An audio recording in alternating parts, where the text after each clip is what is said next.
العالمین، یہ رب العالمین کا کلام ہے، نزل بہ الروح الامین، اسے جبریل فرشتہ لایا ہے، علی قلبک، اے میرے محبوب آپ کے دل پہ اسے اتارا گیا ہے، لتکون من المنذرین، آپ لوگوں کو بتائیں کہ آنے والی زندگی کے لیے تیاری کر لو۔ آگے بلسان عربی مبین، عربوں پہ اترا ہے اور عربوں کو ہی کہا جا رہا ہے کہ یہ اعلیٰ خوبصورت عربی زبان میں ہے، یہ تو معلوم شدہ چیز ہے اور اس کو بیان کرنا ہے، چونکہ آج عربوں پر اترا ہے، کل پورا عالم اس کی لپیٹ میں آنے والا ہے، ساری قومیں اس کی لپیٹ میں آنے والی ہیں، تو عربی مبین میں ایک اشارہ ہے کہ اگر قرآن کے خزانوں تک پہنچنا ہے تو عربی کو سیکھنا پڑے گا، جیسے ہم سائنس کے علوم تک پہنچے انگلش کو سیکھ، اور جن قوموں نے انگلش نہیں سیکھی تو انہوں نے اسے اپنی زبانوں میں ڈب کیا، ترجمہ کیا، تو ان جتنے علوم تھے، پہلے کیمسٹری کے علم کے لیے عربی پڑھنا لازم تھا کہ پرانا کیمسٹری کا علم سارا عربی میں تھا، پہلے سائنٹسٹ دنیا میں مسلمان ہی تھے، پھر جو قوم محنت کرتی ہے، علم تو کسی کی وراثت نہیں، کسی کی جاگیر نہیں، جو قوم کوشش کرے گی اللہ اس پہ علم کے دروازے کھول دے گا۔ نیوٹن کے بارے میں مجھے ابھی یاد آیا کہ وہ کئی گھنٹے یوں سیدھا لیٹا رہتا تھا، کئی گھنٹے ہلتا بھی نہیں تھا، سیدھا پڑا اور سوچوں میں گم ہے 8 گھنٹے 10 گھنٹے لاش کی طرح سے، پھر ایک دم اٹھتا اور قلم اٹھاتا، رجسٹر اٹھاتا اور کرسی پر بیٹھنے کی بجائے ٹیبل پہ جھک کے لکھنا شروع کرتا، اور کئی گھنٹے لکھتا چلا جاتا، اسے یاد بھی نہ رہتا کہ کرسی پڑی ہے، چلو اسی پر بیٹھ جاؤں، اتنا غرق ہوا وہ اپنے علم میں۔ جس دن اس کی شادی تھی تو اس کے دوست نے کہا شادی پہ نہیں چلنا، پوچھنے لگا کس کی؟ انہوں نے کہا تمہاری۔ کبری اچھا مجھے تو یاد ہی نہیں، تم دادے کے بھائی کے چاچے کے نواسے کی شادی میں چھٹی لینے آ جاتے، تم نے خاک علم سیکھنا ہے۔ وہ اپنی دنیا کے علم میں ایسا مگن ہوا کہ اس کو اپنی شادی یاد، تو اللہ نے اس پہ علم کھول دیا، ساری دنیا نے اس سے استفادہ کیا۔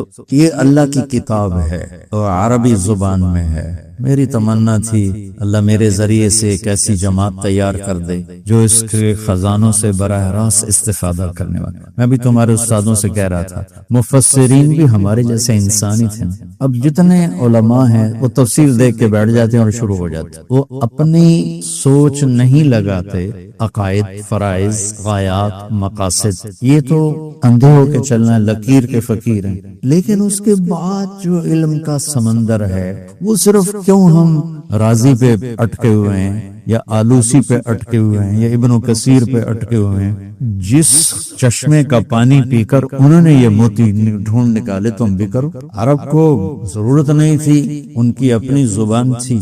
جب ولید بن مغیرہ آپ سے ملنے آیا نا، آپ کو وہ سمجھانا چاہتا تھا یہ کام چھوڑو، تو جب وہ اپنی بات کر چکا تو آپ نے اسے کہا میں اپنی بات سناؤں؟ آپ ہمیشہ قرآن پڑھتے تھے، اکثر قرآن پڑھتے تھے، تو آپ نے کہا میں اپنی بات سناؤں؟ انہوں نے کہا سناؤ، تو آپ نے سورہ مزمل یوم ترجف الارض والجبال وکانت الجبال کثیبا مہیلا انا ارسلنا الیکم رسولا شاہدا علیکم کما ارسلنا الی فرعون رسولا فعصى فرعون الرسول فأخذناه أخذا ربيلا فكيف تتقون إن كفرتم يوما يجعل الولدان شيبا السماء منفطر به كان وعده مفعولا إن هذه تذكرة فمن شاء اتخذ إلى ربه سبيلا۔ آپ ترجمہ سارے سمجھ گئے ہیں، کوئی حرکت محسوس ہوئی ہے یہاں؟ اوپر سے ہی گزر گیا۔ اب یہ کافر بیٹھا ہوا ہے، یہ عربی دان ہے، نصیب ہارا ہوا تھا، عربی دان ہے اور عربی کو سمجھتا ہے، اس کے اوپر کیا تاثر ہوا؟ تو میری طرف دیکھو،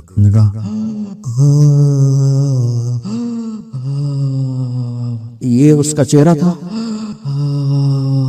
فرجع قہقرا، پیٹھ نہیں پھیر سکا، الٹے پاؤں واپس نکلا، الٹے پاؤں، یہ کرتا کرتا کرتا الٹے پاؤں دروازے سے نکل کے بھاگا اپنے گھر کی طرف. کس چیز نے اس کو توڑ دیا؟ جس دن پہاڑ ریزہ ریزہ ہو جائیں گے، یہی تو کہہ رہا ہے اللہ تعالیٰ. اور ہم نے رسول بھیجا جیسے موسیٰ کو بھیجا، اور تیار ہو جاؤ، ایک دن آ رہا ہے جس دن آسمان ریزہ ریزہ ہوگا، بچہ بوڑھا ہوگا. ان الفاظ میں کیا طاقت تھی جو ایک کافر رنگ فق پڑ پاگل ہو گیا. یہ تاثر اس کلام میں موجود ہے. اگر ہم میں کوئی وہاں تک پہنچ جائے، اس کو سمجھ. ہم تو اردو آج کل تو ہمارے جیسے اردو تفسیروں پہ اپنے علامے بنے بیٹھے. مفتی شفیع صاحب کی پڑھ لی تفسیر یا کوئی اور اردو کی تفسیر پڑھ لی، چل بھائی علم کے موتی بکھرنے لگے، سارا پرایا مال. تو میری یہ تمنا ہے، ہو سکتا ہے ایسے ہی بس دیوانے کا خواب ہو، اور ہو سکتا ہے اللہ اسے حقیقت بھی کا روپ بھی دے دے کہ اس کتاب اللہ سے براہ راست نفع اٹھانے والے بن. احکام میں کوئی جو میں نے پہلے واضح کر دی، میں کوئی تمہیں سلف کے طریقے سے ہٹا نہیں رہا، بلکہ ابو حنیفہ رحمۃ اللہ علیہ کی بات بتا رہا ہوں. ہم رجال و نحن رجال، ہم رجال و نحن رجال. کہ جب آئے گی بات حماد پر اور علقمہ پر اور ابراہیم نخعی پر، تو پھر ہم رجال و نحن رجال. ہم نے اپنے دماغوں کو بند کر دیا ہے. ہاں، عقائد میں بند ہیں، فرائض میں بند ہیں، غایات میں بند ہیں، بنیاد میں بند ہیں، اصولوں میں بند ہیں، لیکن فروع میں تو دروازے کھلے کہ اللہ تمہیں ذوق سلیم دے دے عربیت کا، جس سے تم کلام کے اشارہ سمجھو. کیونکہ یہ تو وہ علم ہے کہ ساری دنیا امام راضی بن جائے اور تفسیر لکھ لکھ سمندر کی سیاحیاں خشک کر لے، اس میں سے ایک قطرہ بھی کم نہیں ہو سکتا، ایک ذرہ بھی کم نہیں ہو سکتا. اللہ کی زبان سے نکلا ہوا کلام ہے، جسے اللہ کی ذات کی کوئی انتہا ابتدا اور انتہا نہیں ہے، ایسے اس کی بھی نہ کوئی ابتدا نہیں انتہا. اس لیے تو جنت کی محفل لگے گی جس میں قرآن پر بحث ہوگی، اور اس میں صرف علماء کی شرکت ہوگی اور کوئی شریک نہیں ہوگا، اور اس پر ایک ایک لفظ پہ اللہ تعالیٰ علم کے جو دریا اور سمندر کھولے گا تو اس میں ایسے گم ہوں گے، ایسے غرق ہوں گے کہ انہیں نہ جنت یاد رہے گی نہ جنت کی نعمتیں یاد رہیں گی. ایسا نشہ ہوگا. آج جس کو ذرا سا اللہ علم کا ذوق دے دے تو اسے کچھ یاد نہیں رہتا ہے. تو جنت میں جب اللہ اس قرآن کو کھولے گا اور اس کے سبحان اللہ معانی کو آشکارا کرے گا، میں چاہتا ہوں اللہ تمہیں وہاں تک پہنچا. تو یہ ایک مادی چیز ہے، یعنی عربی کا سیکھنا ایک مادی چیز ہے. پھر اس کے ذریعے سے اس کے حسن و جمال تک پہنچنا، پھر اس کے خوبصورت معانی کو نکالنا. آج کے دور میں قرآن مجھ سے کیا مانگتا ہے، آج کے دور میں قرآن مجھ سے کیا چاہتا ہے، آج کے دور میں، آج کے حالات میں، آج کے مسائل میں، آج کے مشکلات میں قرآن سے مجھے کہاں سے روشنی ملے گی کہ ہم فوراً دوڑیں قرآن کی طرف، ہم دوڑیں حدیث پاک کی طرف، سیرت پاک کی طرف. ایک فقہ السنہ، ایک فقہ السیرہ. فقہ السنہ تو ترمذی، ابو داود، بخاری، مسلم، نسائی، ابن ماجہ، یہ سب فقہ السنہ ہے کہ نبی کے فرمان سے احکام کا استنباط کرنا. ایک فقہ السیرہ، نبی کی زندگی سے زندگی کو دریافت کرنا کہ میری آج کی زندگی کے کچھ نئے انداز ہیں، نیا زمانہ ہے، نئے طور و اطوار ہیں. میں اپنے محبوب کی زندگی میں سے کس طرح نکالوں وہ جو میری آج کے مسئلے کا حل ہو. اس کو میں نے نام دیا ہے فقہ السیرہ. اس پر کوئی کام خاص نہیں ہوا تو ہمارا منبع قرآن ہو، ہمارا منبع حدیث پاک ہو، سیرت پاک ہو کہ میرے نبی کا فرمان کیا ہے. ہاں، اب اپنی سمجھ کو اتنا آزاد بھی نہ کریں کہ جو اکابر امت کہہ کر گئے ہیں اس سے بالکل ہی کہیں اور جا کے کھڑے ہوں، یہ بھی گمراہی ہے. اور اتنا بھی اندھے نہ بنے کہ ایک چیز دلائل کے لحاظ سے تم پہ روشن ہو چکی ہے، پھر تم اس لیے کہو کہ نہیں نہیں نہیں نہیں پیچھے سے یہی لکھا آ رہا ہے، ہم نے اسی کو دیکھ کے چلنا ہے، چاہے تمہیں روز روشن کی طرح ایک چیز نظر آ جائے، تو یہ علمی خیانت ہوگی. تو ہم سیرت سے جڑیں اکابر کے علم کی روشنی میں، ان کی تحقیقات کی روشنی میں، لیکن کوشش کریں کہ جس چیز نے اکابر کو اکابر میں تم بھی اکابر بن جاؤ. یہ کوئی نبوت کی بات تھوڑا ہی ہے کہ نبوت تو اللہ چنتا ہے نا، اللہ یجتبی الیہ من یشاء، اور اس کے بعد تو اللہ نے دروازہ کھول دیا، آؤ یہدی الیہ من ینیب، آؤ لے لو جتنا لینا چاہتے ہو لے لو. تو اللہ پاک کی طرف سے ہے. وہ ابو یوسف دھوبی کے بیٹے ہیں، غریب فقیر مسکین، اور علم کا شوق لگ گیا اور ماں بھیجتی کام پہ اور وہ بیٹھ جاتے ابو حنیفہ رحمۃ اللہ علیہ کی مجلس. ایک دن وہ آ گئی، کیوں میرے بچے کا ستیہ ناش کر رہا ہے، تو امیر آدمی ہے، پکی پکائی تجھے مل جاتی ہے، میں بیوہ، یہ یتیم، کیوں میرا بیڑا غرق کروں، میں نے کچھ کام کرنے. تو امام صاحب نے کہا یا رانا انی لارا ابنکی یاکل فالودج فی صحن الفروزج فی دہن الفستق علی سفرت الملوک. کہا بی بی میں تو تیرے بیٹے کو دیکھ رہا ہوں یہ پستے کے تیل میں پکا ہوا فالودہ فیروزے کے پلیٹ میں بیٹھا بادشاہ کے دسترخوان پہ کھا رہا ہے. دھوبی کا بیٹا یتیم اور وہ بیوہ، اور کہنے والا کیا کہہ رہا ہے کہ میں اسے بادشاہ کے دسترخوان پہ فالودہ کھاتے دیکھ رہا ہوں. فالودہ بھی پستے کے تیل میں بنا ہوا اور آگے ڈونگا بھی فیروزے کے پتھر کا. وہ کہنے لگی وہ ڈوگ ہے نا تاں کملا ہو گیا. کہنے لگی انکا شیخ قد خرفت. یہ الفاظ مجھے آج بھی یاد ہے. انکا شیخ قد خرفت، تو بوڑھا ہو گیا تو بے عقلی والی باتیں کر رہا ہے. اسانو روٹی نہیں لبدی تو انہوں بادشاہ ماں کو لپڑا دے. کوئی عقل دی گل کر. ابو حنیفہ اللہ کے پاس چلے گئے، بات آئی گئی ہو گئی. ابو یوسف غیر معلوم زندگی گزار رہے ہیں، غیر معلوم زندگی گزار رہے ہیں. ہارون نے اپنی بیگم سے کہہ دیا تو نے آج رات میرے ملک میں گزاری تو میں 3 طلاق. تو پیچھے سر پکڑ کے بیٹھ گیا. 3 طلاق کے بعد تو راستہ بند ہو جاتا ہے. 2 دن پہلے میں نے طلاق کا مسئلہ بتایا تھا کہ اللہ کے واسطے 3 طلاقیں نہ دیا کرو. اگر کوئی چارہ نہیں بچا، سارے کام کرنے کے بعد نہیں جڑ رہا کام، 1 طلاق. 1 طلاق سے بھی وہی ہوتا ہے جو 3 طلاق سے ہوتا ہے. 3 کے بعد آپ رجوع نہیں کر سکتے، 1 کے بعد آپ رجوع کر سکتے. تو اس نے سر پکڑ لیا. علماء بلائے، ہاں جی میں نے یہ کہہ دیا ہے کیا ہوگا؟ تو سب نے کہا رات آئے گی طلاق ہو جائے گی، یا اس کو ملک سے باہر نکالو. ملک سے باہر کہاں نکالے؟ فیصلہ آباد پر بھی اس کی حکومت، سارے پنجاب تک اس کی حکومت. تو کوئی جہاز تو ہے نہیں بھی چلو چڑھاؤ تو نیو یارک پڑھا دے. تو وہ پریشان. تو پھر کہنے لگا کوئی ابو حنیفہ کے شاگردوں میں ہے؟ تو انہوں نے کہا ایک ہے، کہ اسے بلاؤ. ان کا چند دن پہلے پڑوسی یہودی تھا مالدار، اس نے گلی تنگ کر دی، دیوار آگے کر کے گلی تنگ کر دی. جو ناجائز تجاوزات شروع سے چلی آ رہی. تو یہ ہماری سڑک ناجائز تجاوزات کتنی شکار ہے. یہ جو نور پور والی سڑک ہے کتنا آگے بڑے ہوئے ہیں، آگے پھر ریڈیوں والے. تو امام صاحب نے کہا بھائی غریبوں کا راستہ تنگ نہ کر. تو اس نے بڑے تنک کے تکبر سے کہا جب تو پالکی میں بیٹھ کے آئے گا تو میں راستہ دے دوں گا. میں غریب دے بچے نے روٹی نہیں لبدی، پالکی کتوں لبدی. تو ابو یوسف بلائے گئے. کہنے لگے ہارون رشید کے میں نے بیگم کو یہ کہہ دیا ہے تو کوئی راستہ ہے طلاق نہ ہو؟ تو انہیں فوراً بن سوچے کہا رات مسجد میں گزارے طلاق نہیں پڑے گی. تو علماء نے سوالیہ نظروں سے دیکھا کیسے نہیں پڑے گی. تو انہوں نے قرآن کی آیت پڑھی وَأَنَّ الْمَسَاجِدَ لِلَّهِ. مسجدوں پہ ہارون کی حکومت نہیں ہے، مسجدیں اللہ کی. تو ہارون رشید نے نعرہ لگایا اور ساتھ ہی پرچہ لاؤ، قلم لاؤ، دوات لاؤ. آج کے بعد ابو یوسف پوری اسلامی سلطنت کا چیف جسٹس بنایا جاتا ہے. اور پھر کہا 1 لاکھ درم ابھی ان کے گھر پہنچائے جائیں. انہوں نے کہا لکھ ویکھیا نہیں، نندے گھر لکھ کٹ حکم ہو گیا. جب وہ جانے لگے تو کہنے لگا ٹھہرو ٹھہرو، پالکی بلاؤ. پالکی میں بیٹھاؤ، 4 غلام اس کو اٹھا کے ان کو پالکی میں بیٹھا کے گھر لے جائے. گلیاں تنگ ہوتی تھی تو گھوڑا اندر سے جا نہیں سکتا تھا، پیدل اور مالدار لوگ پالکی. جب گلی کے کنارے اس پر کونے پر پہنچے تو کہنے لگے پالکی یہاں رکھ لیں. پالکی رکھ لیں، گھر تو بھی آگے تھا. کہا یہودی کو بلاؤ.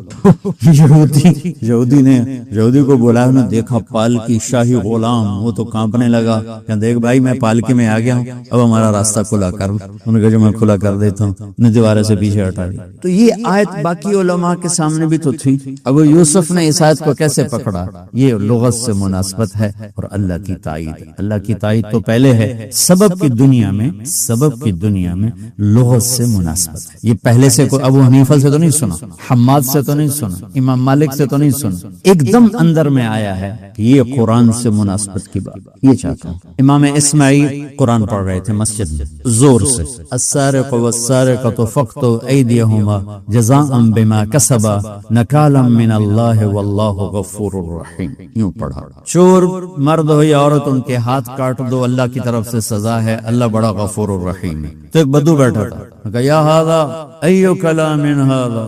او میاں یہ کون سا کلام پڑھ رہے ہو؟ تو اس میں کہنے لگے کلام اللہ، قرآن پڑھ رہا ہوں. کلا واللہ لا، اللہ کی قسم یہ قرآن نہیں ہے. اس میں ہی بڑے حیران ہوئے یہ کیا کہہ رہا ہے بدو، یہ قرآن نہیں ہے. تو انہوں نے دوبارہ آیت دہرائی السارق والسارقة فاقطعوا أيديهما جزاء بما كسبا نكالا من ہاں واللہ عزیز حکیم. ہاں بھائی تو ٹھیک کہہ رہا ہے، غفور الرحیم نہیں ہے، عزیز حکیم. کہتا یہ ہے کلام اللہ. اسماعیل کہنے لگے تم عالم ہو؟ کہو میں انگوٹھا چھاپ، میں کتنے دیہاتی؟ کہا تو تمہیں پتہ کیسے چلا کہ غفور الرحیم غلط ہے اور عزیز الحکیم ٹھیک ہے؟ کہا تو پیچھے کیا کہہ رہا ہے؟ چور کے ہاتھ کاٹ دو، اس کے بعد غفور الرحیم جڑتا ہے؟ سبحان اللہ، اس سزا سنانے کے بعد غفور الرحیم نہیں آئے گا، عزیز الحکیم آئے گا۔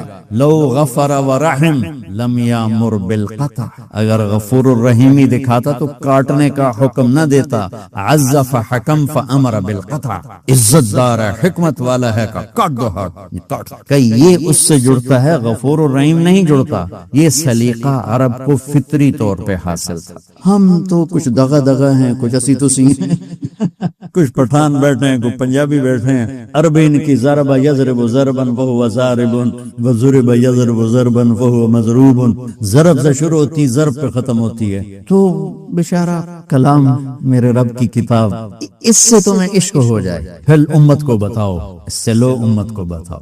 یہ اکابر کی رائے کے سائے میں چلتے ہوئے میں تمہیں کوئی مجتہد مطلق نہیں بنانا چاہتا ہوں، لیکن اندھا مقلد بھی نہیں بنانا چاہتا، ورنہ علم پڑھنے کا کیا فائدہ۔ تو روزانہ قرآن پاک سے تھوڑا بہت جو ذہن میں آتا ہے وہ آپ کی خدمت میں پیش کر دیتا ہوں۔ سورہ بقرہ ہم نے کل ختم کر لی تھی، ختم تو نہیں کی، یعنی اس میں سے جو دو چار باتیں میرے ذہن میں آئی وہ میں نے آپ کی خدمت میں پیش کی۔ اب سورہ آل عمران شروع ہو رہی، پہلے میں آپ کو ان صورتوں کا پس منظر بتاؤں۔ سورہ بقرہ میں یہود سامنے ہیں، ان سے خطاب ہو رہا ہے۔ سورہ بقرہ میں یہود کو دعوت ہے، آپ دیکھیں گے سارا موسیٰ علیہ السلام کا قصہ، بنی اسرائیل کا قصہ، سب کا سب، پھر آگے چل کے کچھ معاشرت ہے اور طلاق کے حکام ہے، روزے کے حکام ہے، لیکن زیادہ سورہ بقرہ بنی اسرائیل موسیٰ علیہ السلام کی قوم، اس میں یہود کو دعوت۔ سورہ آل عمران میں آپ دیکھیں گے یہ ہے، اس میں عیسائیوں کو دعوت، نصارہ کو دعوت، آل عمران، اور اس کا سبب نزول بھی یہی ہے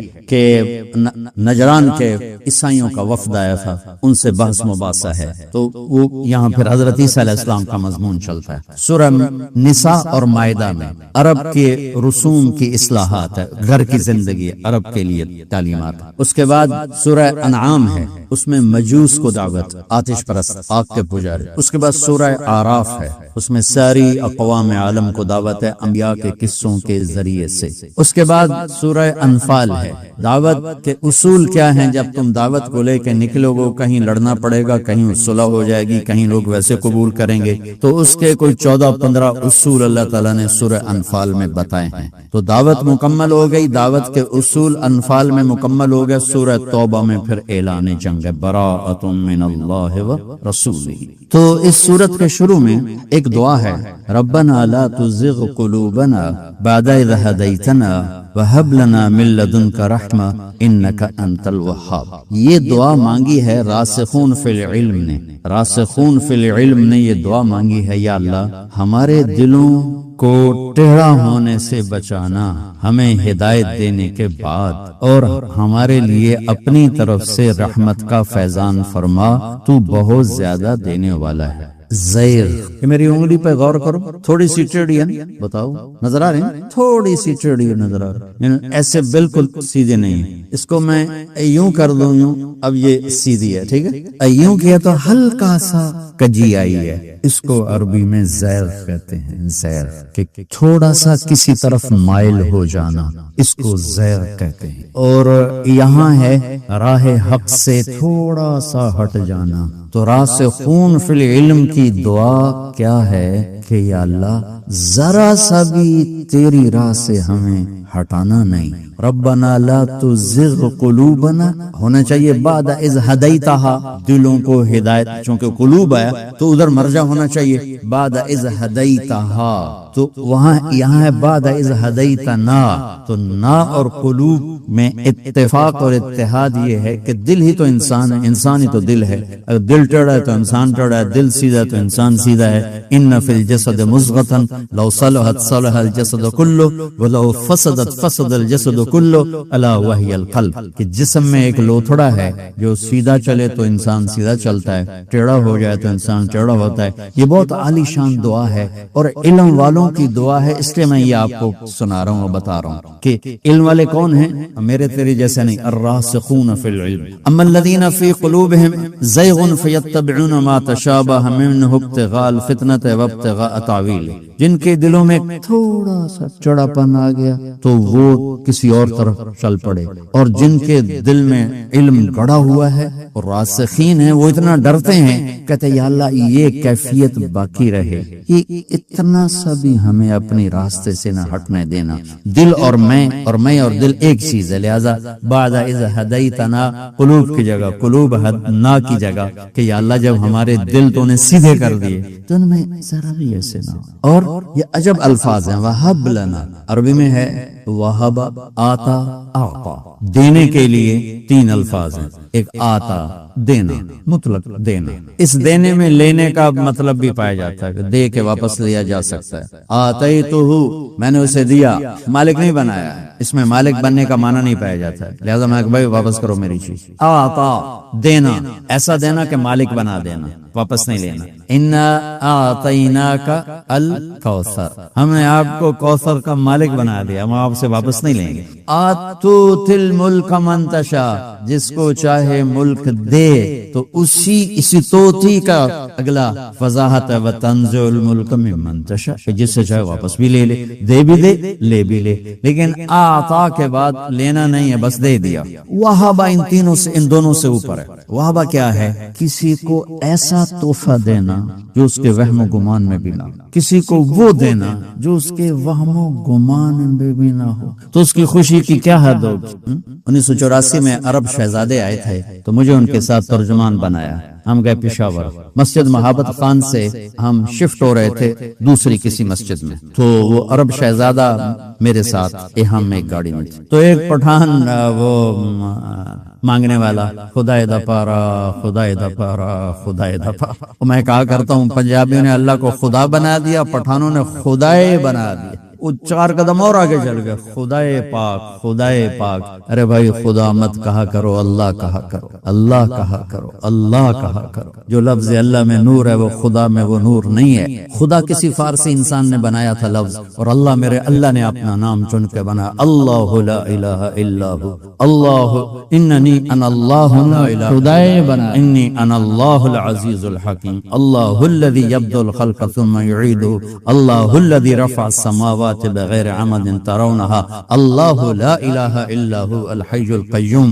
دیکھو تو صحیح، اللہ الذی خلق 7 سماوات ومن الارض مثلہن قل هو اللہ احد اللہ الصمد، اللہ اللہ، خدای دا پارا خدای دا پارا۔ وہ مانگتا ہوا آ رہا تھا، اور اس زمانے میں دیتے تھے 4 آنے 8 آنے، کوئی بڑا سخی تو روپیہ، وہ آگے گاڑی کے ساتھ لگ گیا اور شیشے کے ساتھ، مجھے آج اس کی شکل یاد ہے، سفید گاڑی تھی، پھٹے ہوئے کپڑے تھے، خدای دا پارا۔ انہوں نے کہا یہ گاڑی والا کو 1 روپیہ دے دے گا۔ اب اس کے تصور میں یہ تھا، وہ شہزادے نے جیب میں ہاتھ ڈالا، جتنے پیسے تھے اس کے ہاتھ میں تھما دیے، تو اب وہ کہا خدای دا پارا خدای دا پارا، خدا خدا خدا خدا، دوڑ لگائی، اس نے بھاگا، ایسا بھاگا کہ پیچھے مڑ کے نہیں دیکھا۔ مجھے بڑی ہنسی آئی، میں نے کہا یہ اس لیے بھاگا ہے شیخ کہ وہ یہ سمجھا کہ تم نے غلطی سے دے دی ہیں تو کہیں واپس نہ لے لو، یہ اس لیے بھاگا ہے، اس کو پورے مہینے کا راشن تم نے دے دیا ہے، یہ بیچارہ پورے مہینے میں اتنے نہ کماتا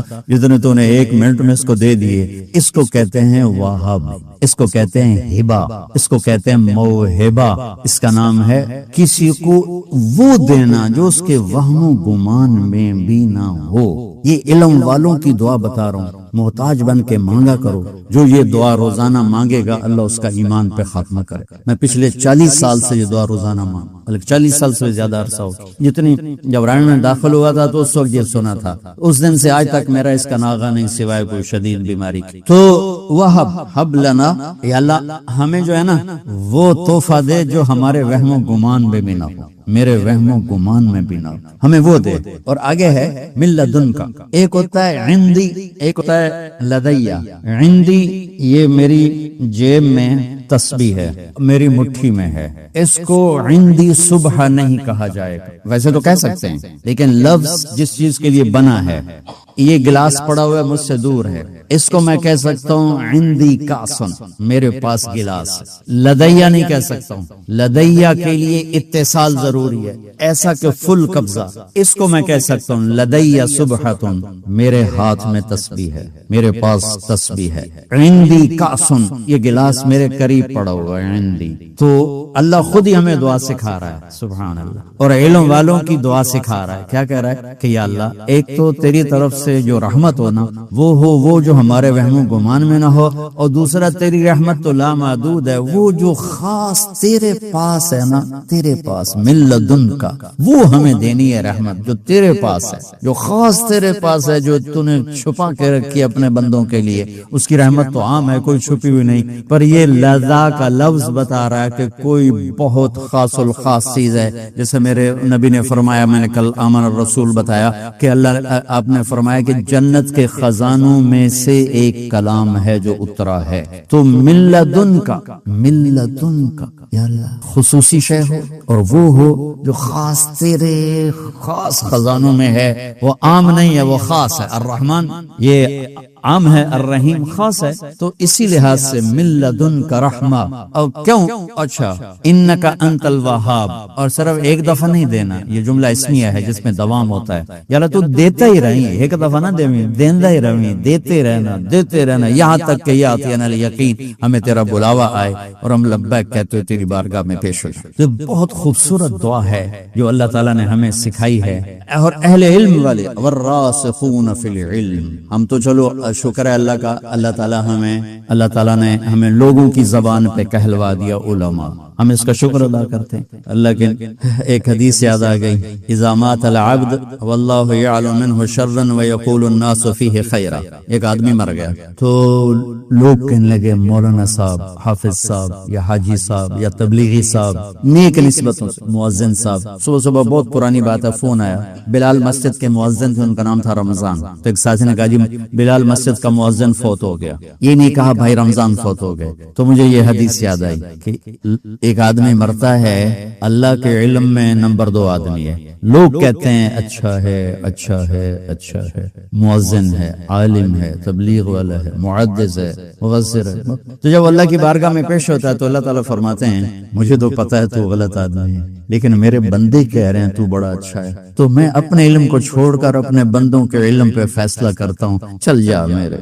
تو بچوں اللہ سے مانگو، اللہ نے ہمیں لوگوں کی نظروں میں علم والا بنا دیا، لوگ ہمیں عالم کہتے ہیں، اللہ ہمیں یہ نسبت دیے رکھے یہاں تک کہ اسی پہ اختتام ہو۔ ہم تاجر کی نسبت لے کے نہ مریں، ہم ذمہ دار کی نسبت لے کے نہ مریں، ہم کسی تیلی لوہار کی نسبت لے کے نہ مریں، ہم اس علم کی تبلیغ کی نسبت لے کے مریں، درس و تدریس کی نسبت لے کے مریں، تو اللہ کہے گا بندہ تو نمبر 2 پر لوگ کہہ رہے ہیں تو اچھا چل جاؤ مفید۔ تو جب راسخون فی العلم یہ دعا مانگتے ہیں، اور کیا ایک ایک لفظ موتیوں کی طرف پھرو، ربنا شروع ربنا، اللہم نہیں ربنا، جو پالنے والے، اور پہلے لفظ میں پیار و محبت آ رہا ہے، لا تزغ قلوبنا، ہمارے دلوں میں ذرا سی بھی کجی ٹیڑھا پن نہ آئے، بعد اذ ہدیتنا، جب تو نے ہمیں ہدایت دی تھی، وہب لنا، اور خاص اپنی رحمت ہو تیری جو تیرے خاص خزانوں میں ہے، وہ تو نے دینی ہے اور دیتے رہنا، انک انت الوہاب، کہ تیرے سوا ہے کون جو ہمیں دے۔ اس دعا کو بچوں اپنا معمول بنا لو، انشاءاللہ میرے مالک کا فضل شامل حال رہا تو دنیا سے عافیت کی واپسی ہوگی اور عزت کی رخصتی ہوگی۔ آگے ایک بڑا خوبصورت تقابل ہے دنیا اور آخرت کا، وہ ہے زین للناس حب الشہوات من النساء والبنین والقناطیر المقنطرہ من الذهب والفضة والخیل المسومة والانعام والحرث ذلك متاع الحیاة الدنیا واللہ عنده حسن المآب۔ یہ تو ہو گئی دنیا کہ اللہ تعالیٰ فرماتا ہے کہ تمہیں خواہشات کی لذتوں نے دیوانہ بنایا ہوا ہے، تمہیں دنیا کی لذتوں نے دیوانہ بنایا ہوا ہے، اور ان دنیا کی لذتوں میں سب سے پہلے عورت ہے، اور اس میں کوئی شک نہیں ہے کہ اس دنیا کی سب سے خوبصورت چیز عورت ہے۔ اور ایک آپ کو اپنا تجزیہ بتاؤں کہ دنیا پھری اور پھر کبھی جنگل، کبھی عرش، کبھی فرش ہوگا. میں جو شعر پڑھا کرتا ہوں، کبھی عرش پر، کبھی فرش پر، کبھی ان کے در، کبھی در بدر، کبھی عاشقی تیرا شکریہ میں کہاں کہاں سے گزر گیا.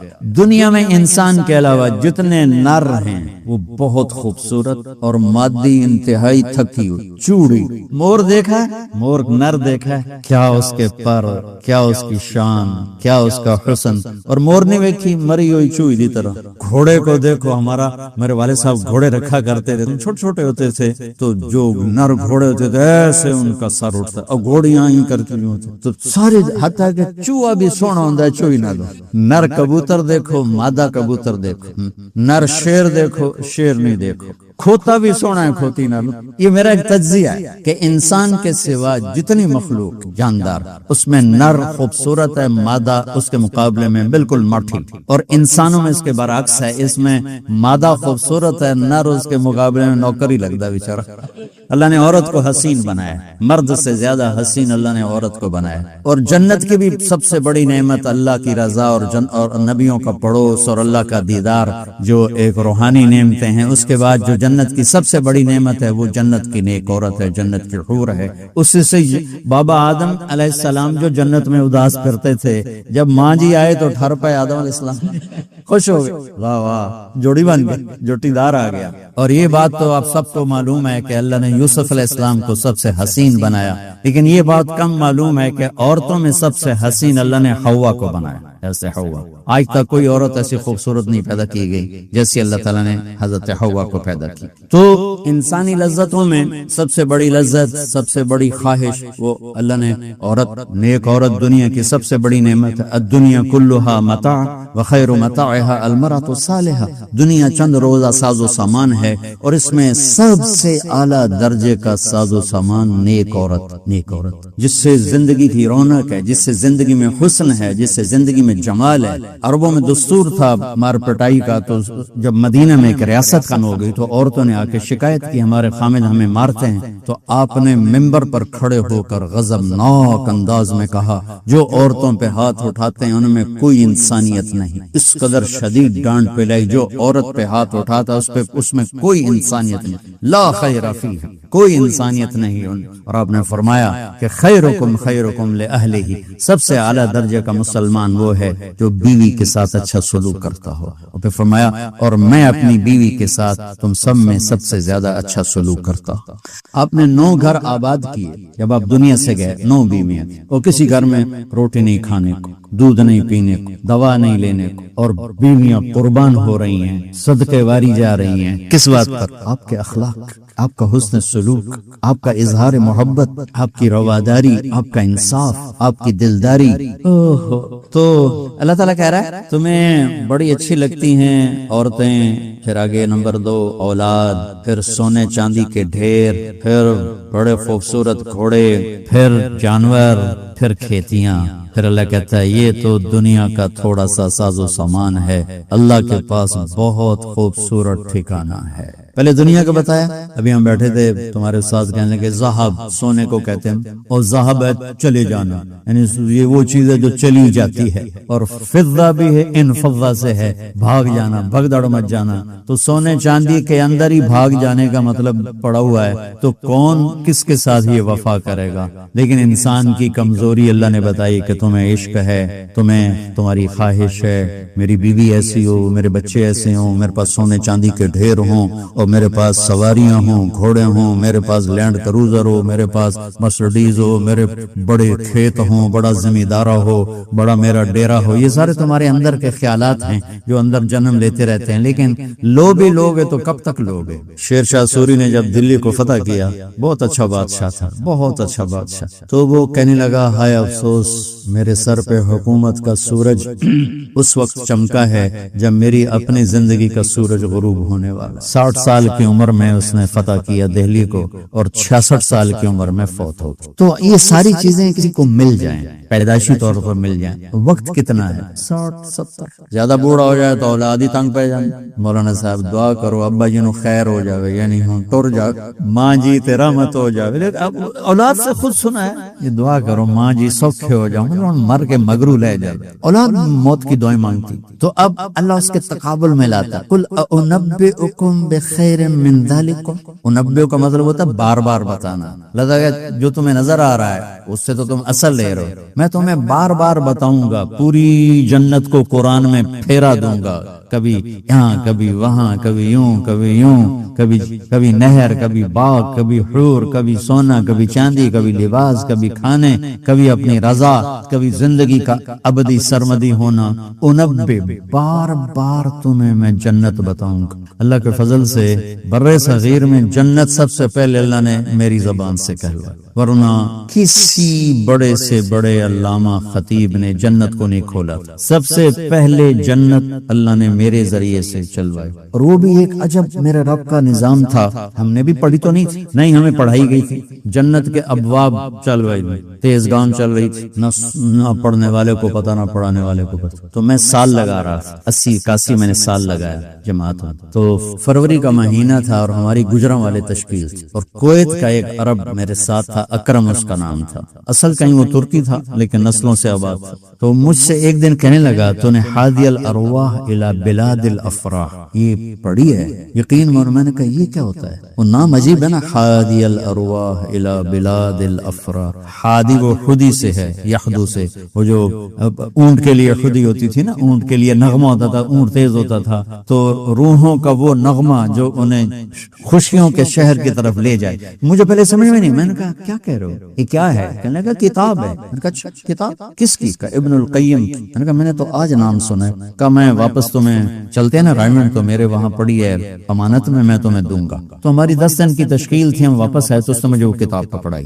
میں نے اس کو پڑھنا شروع کی. سب سے پہلے میرے رونگٹے کھڑے ہوئے کہ یا اللہ اتنا بڑا تیرا مہمان خانہ، اور ہمیں سوائے لفظ جنت کے علاوہ معلوم ہی نہیں کہ وہ کیا دولت ہے، کیا خزانہ. تو کس طرح ہم دنیا سے بے رغبت ہوں گے، کیسے غلط عورتوں کے پھندوں سے بچیں گے، کیسے دنیا کی چمک دمک سے ہم بچیں گے جب تک ہمارے سامنے جنت کی رونق نہ ہو. جنت ایک نوجوان کہنے لگا اللہ حوروں کا لالچ کیوں دیتا ہے؟ میں نے کہا زنا کو روکنے کے لیے کہ لوگ شادی کر کے بھی زنا نہیں چھوڑتے ہیں. تو اللہ تعالیٰ نے کہا پاک دامن ہو جا، میں نے تیرے لیے جنت کی خوبصورت لڑکیاں تیار کر کے رکھی ہیں. وَزَوَّجْنَاهُمْ بِحُورٍ عِينٍ، اور ہم خود تمہارا نکاح کریں گے جنت کے حوروں کے ساتھ. اللہ نکاح پڑھے، سبحان اللہ. تو میں سال میں تو چل ہی رہا تھا، اور میرے اس وقت ہوئے تھے ستمبر، اکتوبر، نومبر، دسمبر، جنوری، 5 مہینے گزرے تھے، اور باقی 7 مہینے پڑے تھے. سب سے پہلے سال میں نے لگایا تبلیغ میں، پہلے 7 چلے ہوتے. میں نے جنت کو شروع کیا، پڑھتا اور بولتا. جماعتوں میں تو پھر رہے تھے، ادھر پڑھنا ادھر بولنا، ادھر پڑھنا ادھر. وہ سورب ایک دم میری ہوا جو شہرت کی ایسے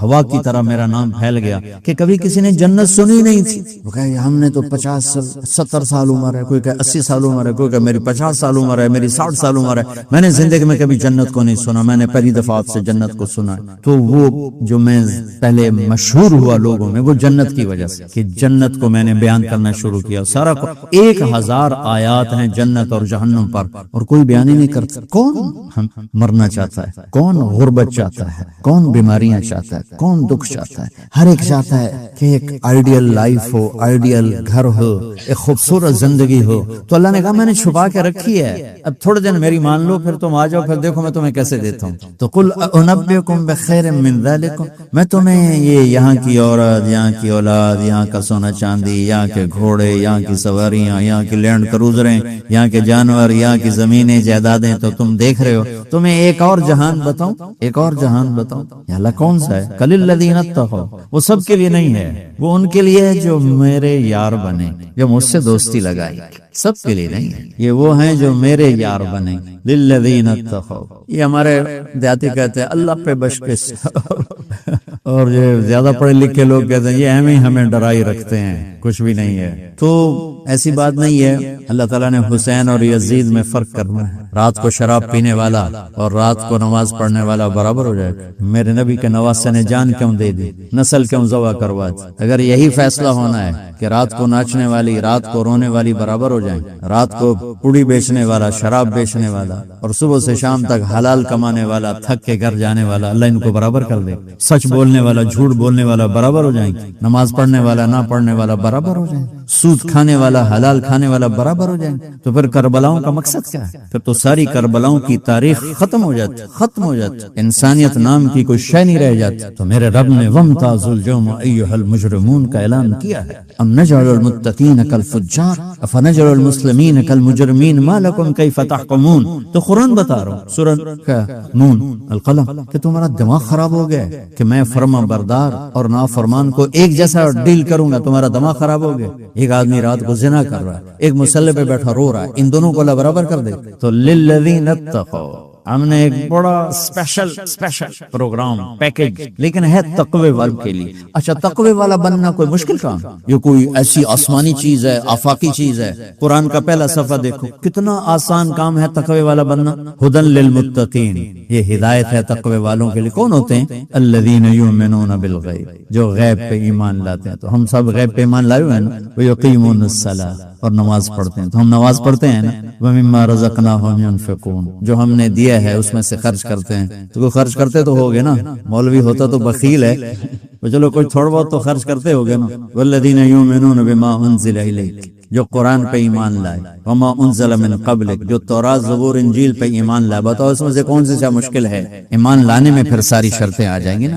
یہ کہا جا سکتا ہے یہ کیسا تقوی ہے، روزے کا ذکر ہی نہیں، زکوٰۃ کا ذکر ہی نہیں، حج کا ذکر ہی نہیں۔ تو والذین یؤمنون بما انزل الیک، جو قرآن پہ ایمان لائے تو زکوٰۃ بھی دینی پڑے گی، حج بھی کرنا پڑے گا، سچ بھی بولنا پڑے گا، جھوٹ بھی چھوڑنا ہوگا، حرام بھی چھوڑنا ہوگا، وہ تو سارا اس میں آ گیا۔ تو للذین اتقوا، تقوی والا کوئی آفاقی ہو تو جو بڑے تقوی والے ہو، ارے بھائی ہر مسلمان بڑی آسانی سے تقوی والا بن سکتا ہے، چند تو چیزیں کر لو تو تقوی آ جائے گا۔ چلو ٹائم ختم ہو گیا، جنت کل بتائیں۔ اللہم لک الحمد کما انت اہلہ فصلی علی محمد کما انت اہلہ وفعل بنا ما انت اہلہ انک اہل التقوی و اہل المغفرہ۔ میرے مولا یہ تیرا گھر جو تو نے بنایا ہے، سجایا ہے، ہمارے بھی نصیب فرما دے۔ اور یا اللہ تو نے جو اس دنیا میں شیطان کے پھندے بتائے ہیں، ہمیں ان پھندوں سے نجات عطا فرما۔